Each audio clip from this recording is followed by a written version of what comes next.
L'Occident est-il seul au monde, haï de tous? Qu'est-ce que Sud global, dont il est désormais tout le temps question à la faveur des grandes crises internationales, notamment en Ukraine et en Palestine? Et comment doit se positionner la France, ancienne puissance coloniale et de ce fait membre permanent du Conseil de sécurité de l'ONU, au même titre que les États-Unis, la Chine, la Russie et la Grande-Bretagne? Avec Julien Terry, historien maison du média, et Max Erwan Gastineau, chroniqueur notamment pour le Figaro Vox et auteur de L'ère de l'affirmation, répondre au défi de la désoccidentalisation, paru aux éditions du CERF. Nous évoquerons ce sujet, mais également un sujet qui n'est pas très éloigné, la perspective d'une Europe de la défense.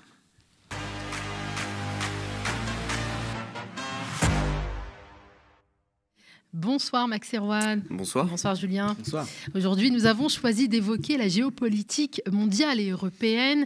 Et je voudrais, si vous le permettez, commencer par une focale sur un concept omniprésent et qui monte depuis la guerre en Ukraine, le concept de Sud global. Un Sud global qui s'opposerait à un Occident trop longtemps conquérant et aujourd'hui même hégémonique politiquement, économiquement, démographiquement. Un Sud global solidaire qui refuse de lâcher Vladimir Poutine au sujet de l'Ukraine et qui dénonce l'hypocrisie de l'Occident sur la Palestine. C'est ce Sud global qui s'est opposé d'ailleurs à la résolution américaine sur le cessez-le-feu qu'elle jugeait trop favorable à Israël et qui a imposé une autre résolution portée par l'Algérie et soutenue par la Chine et la Russie. Les États-Unis ont renoncé à utiliser leur droit de veto et se sont abstenus. Signe des temps, le Sud global serait une sorte de syndicat et dirigeant autoritaire en dehors du pays, de pays comme le Brésil et l'Afrique du Sud, alors que l'Occident représenterait les démocraties. On entend beaucoup. Cet argument est-il valable ? Alors, de mon point de vue, il n'est pas valable pour plusieurs raisons. Déjà, premièrement, si on évoque l'idée d'un Sud global, c'est parce qu'en effet, l'Occident apparaît isolé, et même plus isolé que la Russie, comme l'affirmait dernièrement Dominique de Villepin. Alors que nous pensions à l'origine, au tout début du conflit russo-ukrainien, isoler justement la Russie du reste du monde à travers un certain nombre de sanctions. Or, force est de constater, y compris dans le cadre des Nations Unies, qu'un grand nombre de pays dits du Sud, d'Amérique latine, d'Afrique et d'Asie, se sont opposés aux sanctions prises par l'Occident contre la Russie, au nom d'une notion qui, en elle-même, met fin à l'idée d'un Sud global au nom de leurs intérêts nationaux. J'ai discuté avec différents ambassadeurs dans le cadre de la rédaction de l'ouvrage que vous avez eu la gentillesse de mentionner. Jean de Guignasti, qui a été ambassadeur de France au Brésil, au Sénégal et en Russie, me disait que la seule valeur véritablement universelle aujourd'hui, c'est la notion d'intérêt national. C'est-à-dire que nous avons aujourd'hui des pays qui ont la capacité technique, militaire, économique et même l'influence diplomatique et culturelle pour regarder droit dans les yeux l'Occident et dire à l'Occident: sur ce coup, nous n'allons pas vous suivre parce que vos sanctions vont à l'encontre de nos intérêts nationaux. Et les intérêts nationaux d'un certain nombre de pays, c'est de privilégier ou de conserver des rapports de proximité avec la Russie, notamment d'un point de vue agricole ou d'un point de vue énergétique. Il y a d'ailleurs un concept qui a fleuri également ces dernières années, aux côtés de celui de Sud global, c'est le concept de non-alignement actif. On parlait des non-alignés pendant la guerre froide pour désigner justement ces pays du Sud qui ne voulaient pas intégrer l'un des deux blocs. Le non-alignement actif, ce sont ces pays qu'incarnent notamment le Brésil et le Mexique, qui est passé à gauche récemment, qui se positionnent en fonction des enjeux, un coup avec les Occidentaux, un coup avec les Russes, un coup avec les Chinois, qui ne veulent pas en tout cas appartenir à un bloc pour des raisons idéologiques ou, je dirais même économiques. Chacun veut se déterminer en fonction de ses intérêts, et je crois que c'est ça qui, pour conclure, caractérise le monde dans lequel nous vivons aujourd'hui, un monde fait de nations dotées de stratégies souples, cherchant à maximiser leurs intérêts nationaux. Julien Terry, est-ce que tu souscris à cette analyse ? Alors je souscris à l'idée que cette notion de Sud global est totalement artificielle, qu'elle est très idéologique. Pas tant pour mettre en avant, l'unité de base de l'universalisme, la valeur universelle qui serait la nation. C'est une très vieille histoire, cette affaire, ça date du 19e siècle. Les nationalismes, ça n'a pas toujours été, bien sain dans l'histoire de la géopolitique mondiale. Et puis, derrière une nation et un intérêt national qui est revendiqué par un gouvernement, il y a en réalité des intérêts de classe, les intérêts des classes dirigeantes. Une nation, elle est composée de gens, de groupes qui n'ont pas du tout, en réalité, les mêmes intérêts à de nombreux égards. Donc, voilà. Simplement, cette affaire de Sud global, elle est utilisée aujourd'hui dans une logique manichéenne pour opposer nous et eux, mais pas sur ce mode, parce que sur ce mode, c'est difficile de se présenter comme universaliste, difficile d'avoir des arguments sérieux. Ça revient au fond, en réalité, à opposer le bien et le mal, les gens qui ont accédé à la démocratie et au libéralisme, c'est-à-dire nous, et puis ceux qui, malgré les bienfaits de la colonisation, nos tentatives pour les éduquer, pour leur apporter ce type de valeurs et de systèmes, en sont restés finalement à un État non civilisé. La preuve, ils ne sont pas d'accord avec nous sur beaucoup de choses, par exemple sur le nettoyage ethnique de la Palestine. Alors, bon, le non-alignement... vous l'avez dit, hein, c'est une longue histoire. J'en vois la conférence de Bandung, par exemple, en 1955. Donc de ces pays qui ne veulent ni être impliqués du côté de l'URSS et des pays de l'Est, supposés communistes, ni du côté de l'impérialisme des États-Unis, atlantiste, et qui disent qu'ils ont leur propre partition à jouer, leurs propres intérêts, non pas nationaux, mais conçus avec des valeurs, hein, et pas seulement moi-je, ma nation, des valeurs plus larges, hein, qui peuvent être internationalistes, ce qui n'empêche pas d'être passé par la nation. Hein, comme disait Jaurès, un peu d'internationalisme éloigne de la nation, mais beaucoup y ramène. Hein, et c'était aussi une valeur de la Révolution française, qui était française et qui a inventé la notion moderne de nation, que de dire qu'il devait y avoir une forme de soutien mutuel au nom de valeurs supérieures entre les nations, qui ne sont pas censées privilégier de ce point de vue-là uniquement leurs petits intérêts. En l'occurrence, le cas, et je termine là-dessus, de la Russie qui serait finalement soutenue massivement par les pays du Sud, montre bien à quel point tout ça est absurde. Je veux dire, on sait très bien que l'implication de la Russie en Syrie en particulier lui a aliéné une partie de ce Sud, hein, galvanisé, mobilisé par l'islamisme. Et on a vu les attentats qui ont eu lieu récemment que le pouvoir russe essaye à toute force d'attribuer à l'Ukraine, mais en ne convainquant absolument personne, ça n'a ni queue ni tête. Hein, en réalité, c'est le Sud, un certain Sud, qui fait irruption en Russie. Et donc on ne voit pas bien de ce point de vue-là quel est le lien entre ce Sud de Daesh, hein, dont il semblerait que ces attentats émanent, et Poutine. Tout ça n'a pas beaucoup de sens. Max Erwan, je voyais prendre des petites notes. Vous vouliez peut-être réagir à... Alors, simplement, il y a une organisation qui est très importante en dehors d'Occident, c'est l'organisation de Shanghai, qui rassemble justement des pays d'Asie centrale, les petites nations d'Asie centrale, le Kyrgyzstan, le Kazakhstan, la Russie, l'Iran. L'Inde a rejoint récemment l'organisation, la Chine. Et tous ces États ont d'abord coopéré sur des questions de sécurité intérieure pour lutter contre des mouvances séparatistes gagnées par l'islamisme. Et donc je crois que justement, ce n'est pas vraiment une ligne de fracture au sein du Sud, la question de l'islamisme, puisque les États du Sud combattent eux aussi en leur sein certaines dérives séparatistes issues de mouvements djihadistes. Il y a aussi des États qui soutiennent le djihadisme. Oui, mais là, vous retrouvez également des logiques, comme par exemple l'Iran qui peut soutenir aussi une forme de terrorisme. Le Qatar. Vous retrouvez derrière toujours des logiques d'affirmation nationale, de puissance, de consolidation des assises de l'Iran dans une région qu'elle veut dominer par rapport à une autre facette géopolitique, sunniste, etc. Sur la question de l'universalisme, je crois que c'est un point important. Moi, je crois que l'universalisme a justement du plomb dans l'aile et que le Sud, s'il incarne justement une alternative idéologique, c'est justement dans une forme de contestation assez virulente de l'universalisme pour deux raisons.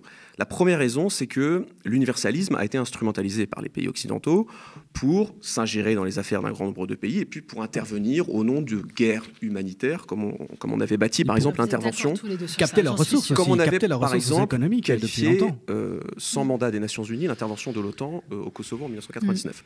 Il y avait d'ailleurs une déclaration en 2000 du groupe des 77, c'est un groupe aux Nations Unies qui rassemble 77% de l'humanité, donc vraiment quasiment la totalité des pays du Sud, qui dénonçait, je cite, le soi-disant droit d'ingérence humanitaire. Donc il y a une critique de l'universalisme parce qu'il a abouti au nom des droits de l'homme à des interventions en Libye, en Syrie, en Irak qui ont produit des catastrophes. Et puis la deuxième raison, et ça on a un petit peu plus de mal à l'accepter, c'est que nous, derrière la notion d'universalisme, nous rangeons en fait, au fond, des valeurs libérales qui sont consubstantielles, je dirais, à l'identité occidentale, qui mettent l'accent en effet sur l'individu, l'émancipation individuelle, une Sauf conception... si on dit que le monde occidental est judéo-chrétien, et auquel cas, il y a plus des valeurs de partage, de solidarité. En effet, on pourrait aussi complexifier la notion de culture occidentale, mais force est de constater que, disons que sur une échelle de valeurs qui va de visions plus collectives à des visions plus individualistes, le curseur occidental penche plus du côté individualiste. Et là, vous avez tout un ensemble de pays qui, depuis le début des années 90,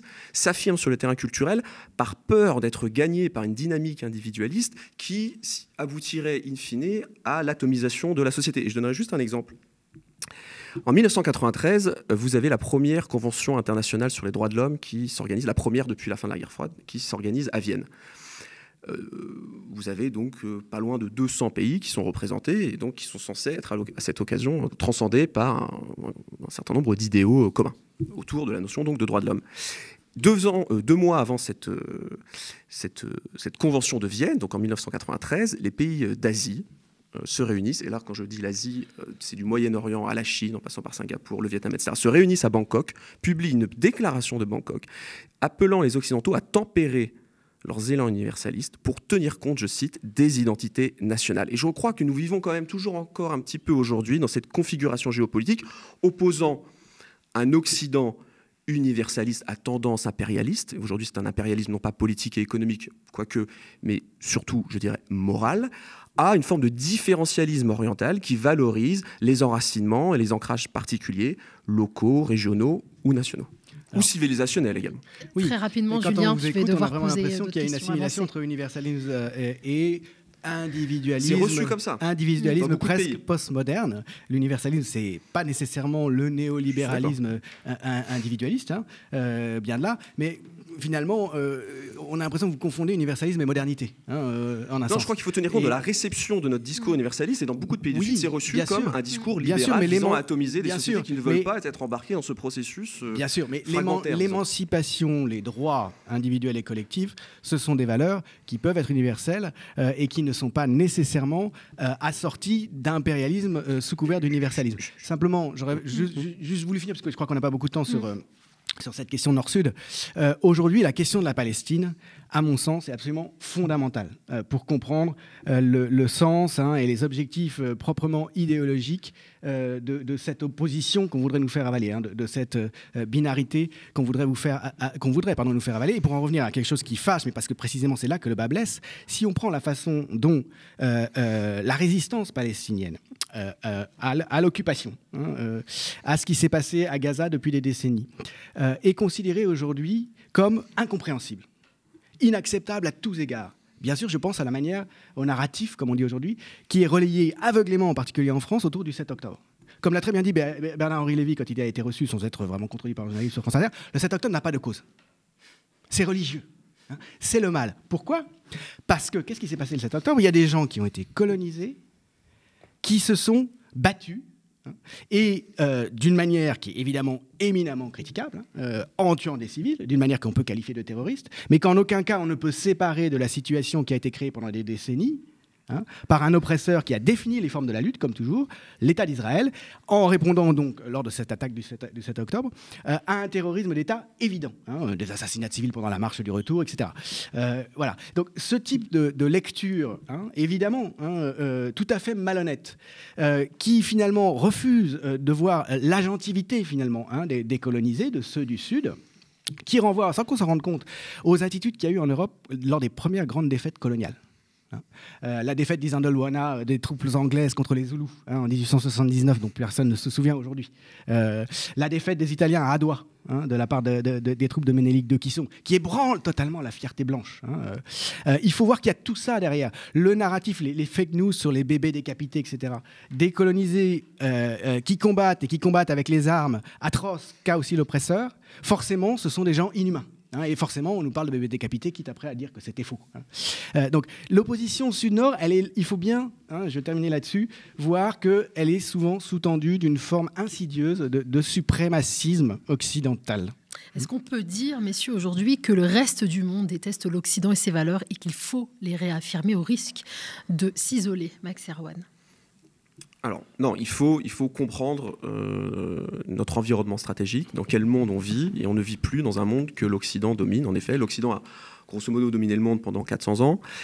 du XVIe, XVIIe siècle à notre époque. Nous changeons d'époque et je crois qu'il faut s'adapter. Gérard Haraud, ancien ambassadeur de France à Washington, disait après la génération gaulliste, après la génération droit de l'homiste, il faut qu'une troisième génération diplomatique émerge, capable de penser la diversité du monde et d'ouvrir l'Europe à des régions qu'elle a complètement abandonnées. Par exemple, quel est notre dernier fait d'armes en Amérique latine? La France avait une vision latino-américaine, elle avait un discours, avait un narratif.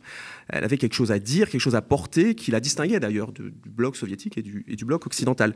Notre dernier fait d'armes en Amérique latine, Jean de Glinasti de nouveau me disait, c'est le soutien du candidat de la CIA au Venezuela, Javier Guaido, je ne me souviens plus de son prénom, mais en tout cas c'était Guaido.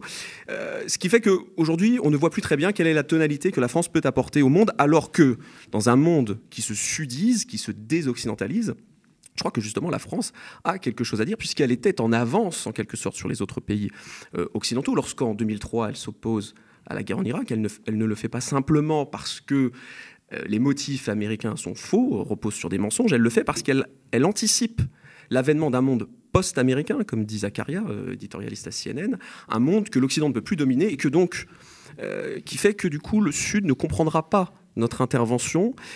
Or, il faut en tenir compte. Hein. C'était ça, au fond, le message et la doctrine géopolitique française à l'époque de 2003. Et donc, je pense qu'il faut tout simplement accepter le nouvel ordre du monde. Et pour ça, et j'en finis là-dessus, il faut que la France retrouve donc sa tradition géopolitique et aide l'Europe à sortir d'un discours occidentaliste qui l'enferme derrière l'agenda géostratégique américain et qui nous fait croire à l'existence d'un monde constellé de blocs idéologiques. Ce n'est pas le cas pour toutes les raisons que nous avons évoquées. De ton point de vue, Julien, est-ce que le reste du monde déteste l'Occident et ses valeurs ? Non, je pense que c'est vraiment une manière beaucoup trop caricaturale de poser les choses. Les valeurs de l'Occident ne sont pas d'un bloc. Enfin, personnellement, je ne les connais pas spécialement. Si je me réfère aux faits et non pas au discours, j'observe que l'histoire de l'Occident est jalonnée de crimes absolument terribles, endossés par les États en particulier. La Shoah, c'est le résultat de l'évolution politique des sociétés occidentales. Et le reste du monde n'a rien à voir là-dedans, par exemple, pour commencer. Et cette manière, encore une fois, de décrire ce qui s'est passé en Palestine récemment dans des termes qui sont ceux, en réalité, qui sont plaqués, qui sont repris de l'histoire des persécutions des Juifs en Europe est tout à fait symptomatique. Quand on falsifie l'histoire en disant que le 7 octobre a été un pogrom, pour y revenir, ça renvoie en fait à des crimes occidentaux. Donc voilà, cette opposition, elle me semble beaucoup trop simple. Le Sud n'est pas du tout d'un bloc. Il y a, par exemple, des soutiens au monde occidental, entre guillemets, alors non pas à ses valeurs modernes, mais à ses intérêts aux intérêts de l'atlantisme, par exemple de la part de l'Arabie Saoudite, qui, aux dernières nouvelles, n'est pas un pays extrêmement moderne, avec des valeurs extrêmement individualistes. Voilà. Donc voilà, les choses sont en réalité, me semble-t-il, beaucoup justement, l'Arabie Saoudite est l'archétype de ces nations qui ont des stratégies souples et qui peuvent se rapprocher des Occidentaux comme s'en éloigner en intégrant les BRICS. Ce sont les intérêts nationaux qui gouvernent aujourd'hui les pays sur la scène géopolitique. Oui, bien sûr, mais voilà, est-ce que notre intérêt national, je veux dire, la mise en avant de ce que nous sommes et de ce que nous avons à dire au monde consiste à faire copain-copain, comme le fait Emmanuel Macron avec Ben Slimane, dont tout le monde sait qu'il a fait arrêter et découper en morceaux un journaliste qui lui déplaisait dans l'ambassade saoudienne à Ankara, ou Istanbul, je ne sais plus, peu importe. Voilà, oui, bon, donc tout ça, ça demande finalement une élaboration un peu plus développée, à mon avis, que la simple question de l'intérêt national. Maintenant, et pour finir là-dessus, cette tradition qu'avait la France, et que De Gaulle avait fait perdurer, qui consistait à essayer de faire porter une voix particulière, qui ne soit pas alignée d'un côté ou de l'autre, pour un monde multipolaire. Ça s'était concrétisé par le fait que De Gaulle avait refusé de rejoindre l'OTAN, ou qu'il avait reconnu la Chine populaire à une époque. De sortir le commandement intégré de l'OTAN. Oui. Nous étions dans l'OTAN, mais nous avions quitté le commandement intégré. Il y avait une force de frappe française qui nous faisait disposer de notre propre force de frappe nucléaire et qui nous permettait d'avoir notre propre voix et d'être dans des accords, de ne pas être un État vassal, au fond. Ça a été totalement abandonné. Ça a été totalement abandonné, notamment par la droite et par Nicolas Sarkozy. Oui, c'est lui qui a, quand vous dites tout ce que la France a pu faire en Amérique du Sud, c'est soutenir un candidat de la CIA. Son dernier fait d'armes. Oui, c'est ça, récemment. Et donc, finalement, devenir, elle aussi, finalement, un État vassal des États-Unis. Je ne crois pas du tout que ce que propose Macron diffère de cela. Hein. Et il y a une responsabilité très lourde de notre classe politique à cet égard, aussi bien de droite que de gauche. Très rapidement, Maxime. Alors peut-être très rapidement, il faut aussi, pour que nous acceptions le nouvel monde dans lequel nous vivons, que nous fassions le deuil d'une époque où en effet l'Occident était admiré et donc imité. Il y a tout un ensemble d'exemples de l'empire Meiji à la fin du 19e siècle au Japon qui a imité le modèle prussien, la Turquie de Mustafa Kemal qui a imité le modèle français, la Chine aussi. La Chine, je consacre tout un chapitre de mon livre au modèle chinois qui émerge au début du XXe siècle et qui imite les modèles occidentaux. Il y a eu toute une phase d'imitation du modèle occidental. Nous sortons de l'ère de l'imitation, nous entrons dans une nouvelle époque. Et cette époque, elle est aussi précipitée par la réussite de pays non occidentaux. Et le modèle chinois, en effet plus autoritaire, un peu plus, disons, souverainiste sur la scène internationale, qui ne met pas en tout cas des valeurs et qui, par exemple, en Afrique, ne cherche pas à créer des programmes de développement qui insidieusement cherchent à imposer un certain logiciel idéologique, contrairement à un certain nombre d'ONG occidentales, comme le rapporte récemment Le Monde diplomatique dans un article que je recommande. Je crois que c'est, au fond, c'est ça qui se passe aujourd'hui, un monde qui ne cherche plus à nous imiter, parce qu'il existe d'autres modèles, d'autres réponses, et je crois qu'il faut tout simplement s'ouvrir à ces nouvelles réalités et puis nous interroger, puisque nous voyons bien aussi qu'un certain nombre de pays du Sud sont dans une phase ascendante, pendant que nos pays occidentaux, eux, déclinent sur tout un ensemble de sujets démographiques, industriels, etc. Il nous reste un peu moins de 10 minutes pour parler du deuxième et dernier sujet. Je voudrais qu'on s'intéresse au projet d'Europe de la défense qui se fait plus pressant au fur et à mesure que la probabilité d'une victoire de Donald Trump aux États-Unis, donc d'un abandon de l'Ukraine, progresse. Est-ce que face à la petitesse des nations européennes, si on les compare aux États-Unis et aux Chinois, se mettre ensemble pour se défendre est la solution ? Julien. Alors, c'est une très, très vieille histoire, hein, cette question d'une défense européenne. Je crois qu'aujourd'hui, cette question-là ne peut être envisagée qu'en second lieu, parce qu'il n'y a pas de défense autonome de la part d'une entité qui ne sache pas d'abord qui elle est elle-même, hein, c'est-à-dire... La nation européenne, c'est quoi? Ou les nations européennes, de quoi s'agit-il, hein? L'Europe a été élargie, hein, de telle manière, hein, qu'aujourd'hui, il est bien difficile de voir une unité, en réalité, autre que celle du néolibéralisme économique, hein, en fait, à cet ensemble. Hein. Je ne vois pas bien comment une défense européenne pourra faire autre chose que d'être la vassale, là encore, de l'organisation du traité Atlantique Nord, c'est-à-dire des intérêts américains. Hein. Sachant que de toute façon, parmi les États européens, il y a une dominante, hein, tournée vers la vassalité, pour le dire, hein, de manière un peu désagréable, à l'égard des intérêts des États-Unis. Alors évidemment, la question centrale de ce point de vue-là, enfin là où vraiment les choses sont chaudes et brûlantes, c'est la question de l'Ukraine, hein, naturellement. Dans quelle mesure est-ce que, et jusqu'où on soutient militairement l'Ukraine, étant donné que tout le monde est à peu près d'accord pour dire qu'il faut essayer d'éviter que l'Ukraine soit effectivement annexée par la Russie. Ceci étant posé, les désaccords commencent. Hein. Et on a des positions tout à fait bellicistes, à mon avis très inconsidérées, du type de celle du Parti socialiste et de Raphaël Glucksmann, hein, qui consiste finalement, si on comprend bien, à demander l'entrée en guerre contre la Russie. Et puis des positions qui, à mon sens, sont beaucoup plus mesurées, raisonnables, de la part, par exemple, bien sûr, de LFI, qui lui vaut sa diabolisation, mais qui consiste à essayer de composer sur un mode qui défendent pour le coup les intérêts européens avec la grande puissance russe et avec la grande puissance atlantiste. Max Erwan, est-ce qu'une armée européenne, comme l'a voulu Macron au début de son mandat, est aujourd'hui une solution ? Alors, c'est en effet un vieux sujet qui était posé d'ailleurs à l'époque du débat sur la CED, la Communauté européenne de défense, dans les années 50, que gaullistes et communistes, les deux extrêmes repoussoirs de l'époque, projet contre lequel gaullistes et communistes se sont ligués pour s'opposer. Pour des raisons différentes. Pour des raisons différentes. Mais De Gaulle n'y croyait pas du tout. Il n'en voulait pas. Je reviens aux années 50 parce que le général de Gaulle avait une phrase qui résume tout, qui disait, mais qui rejoint ce que vous venez de dire, où nos militaires iraient-ils puiser leur vertu dans cette tour de Babel militaire? C'est-à-dire que pour devenir militaire, pour vous engager, vous devez d'abord savoir pour qui vous allez offrir en quelque sorte votre vie, et le don du sacrifice, le don de soi, suppose un rapport assez fort à une entité collective, à une entité politique, à une entité culturelle, historique que forment les nations. Il n'y a pas de nation européenne. Donc ça, c'est la limite de l'idée même d'une armée européenne. En revanche, si c'est une coopération entre armées nationales, Bon, là, j'ai envie de dire, il faut que tout simplement, il faut que les États européens se réarment. Et donc, j'introduirais plutôt la notion que le général de Villiers avait introduite, plutôt qu'une Europe de la défense, il faut organiser la défense de l'Europe. Et ça passe par des mesures. Ça passe pas par du lyrisme macronien, ça passe par des mesures techniques très précises. Il faut par exemple peut-être sortir des critères de Maastricht, les budgets de la défense. C'était une proposition de la Pologne qui est en première ligne contre la Russie. Il faut... Si on peut le faire pour ça, on pourrait peut-être le faire aussi pour les questions sociales, pour les questions d'égalité. Il me semble qu'en tout cas, la question de la défense de l'Europe est en effet une priorité que nous avons oubliée. Et peut-être pour terminer, une dernière citation.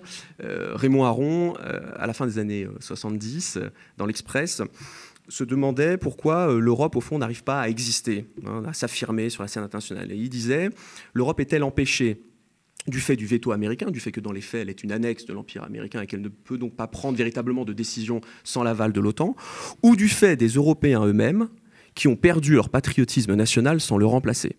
Alors la question c'est, pouvons-nous remplacer le patriotisme national par un patriotisme européen ? Non. La réponse est donc, il faut restaurer une forme de patriotisme national. Or, nous avons passé les 40 dernières années à déconstruire, à diaboliser les sentiments nationaux. Je crois qu'il faudra s'appuyer dessus si nous voulons un jour exister, puisque pour devenir puissant, avant la puissance, il y a la volonté de puissance. Et la volonté de puissance suppose un patriotisme, un sentiment d'appartenance fort qu'il faut cultiver à l'école, etc. Toute la question, c'est de savoir en quoi consiste ce sentiment d'appartenance. Et ensuite, il y a la question de comment on le définit, tout à fait. Alors souvent, on oppose nationalisme et patriotisme, en disant le nationalisme, c'est mal, c'est penser que les autres sont moins bien, et c'est éventuellement vouloir s'opposer à eux, développer une forme d'impérialisme aussi éventuellement, au patriotisme qui serait finalement la même chose, mais en plus positif, plus respectueux des autres. Moi, je pense que il faut poser la question d'une manière beaucoup plus approfondie. Qu'est-ce que c'est que ce patriotisme, c'est cette joie d'être nous-mêmes, mais qui sommes-nous nous-mêmes ? Est-ce que au sein de la communauté française, les intérêts et les valeurs sont les mêmes pour tous ?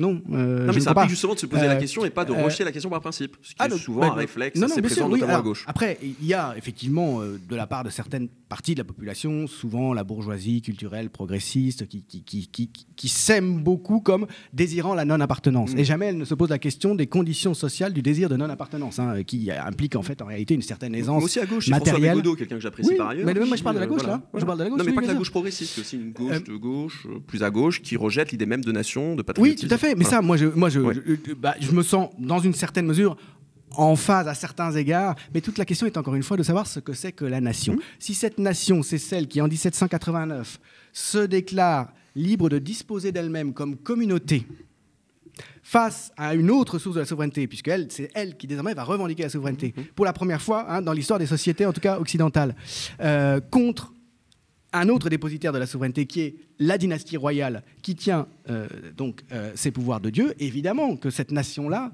souriante et ouverte, qui d'ailleurs déclare qu'elle ne fera jamais la guerre à une autre nation, évidemment qu'on peut y adhérer. Mais attention, ça n'est pas la nation identitaire, ça n'est pas la nation nationaliste dont la droite et l'extrême droite, depuis Maurras en particulier, cultivent le souvenir, avec tous les errements qu'on a connus. L'identité, c'est répondre à la question que vous avez posée, qui sommes-nous ? Et en effet, il y a plusieurs manières d'y répondre. Mais encore faut-il justement accepter l'idée même que l'on puisse se poser la question de ce que nous sommes collectivement. Or, l'idée même de se poser la question de ce que nous sommes collectivement a été très souvent diabolisée. On a vu au moment du débat sur l'identité nationale posé par Nicolas Sarkozy, qui avait... Parce que évidemment, lui, évidemment, tout de suite, alors, raciste, je ne pense pas, mais à des fins... repousser ceux qui la menacent, c'est-à-dire les immigrés. À des fins dans ma conception de la nation, les immigrés ne menacent pas l'unité nationale. Mais j'avais regretté qu'à l'époque, la gauche, pendant longtemps, avait refusé le débat, avant finalement de l'intégrer. Et Martine Aubry avait une définition que je crois assez juste, qui disait que l'identité nationale, c'est la puissance publique. Et je crois qu'en effet, on peut aussi raccrocher ou définir la France comme étant ce pays qui s'est construit par un État fort.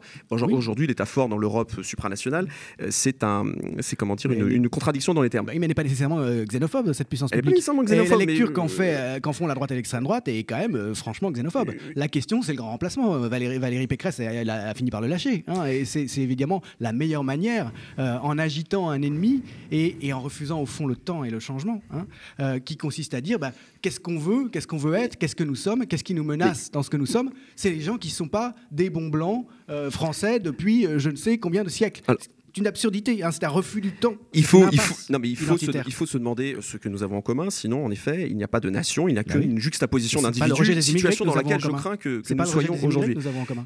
pour être juste, peut-être revenir à quelque chose d'un peu plus concret, même si ce débat, encore une fois, je le pose parce qu'il me semble tout à fait fondamental.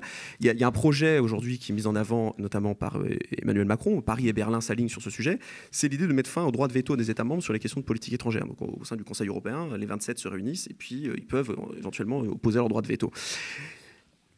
La fin du droit de veto des États membres sur les questions de politique étrangère, c'est l'assurance pour la France d'être systématiquement mise en minorité, puisque la France est le seul pays des 27 qui, en effet, a une autre chose à dire que vive l'Occident, et donc groupons-nous vite derrière les États-Unis. Ça va être une question d'arithmétique. Si en 2003, ce droit de veto avait été supprimé, nous serions allés en Irak, puisque nous aurions dû suivre l'atlantisme de confort qui définit aujourd'hui la doctrine géopolitique européenne, si tant est de dire qu'il en existe une. On va devoir conclure, messieurs, mais on se retrouve peut-être la semaine prochaine pour prolonger le débat. Merci beaucoup, Max Erwan Gastineau, essayiste, et Julien Terry, notre historien maison.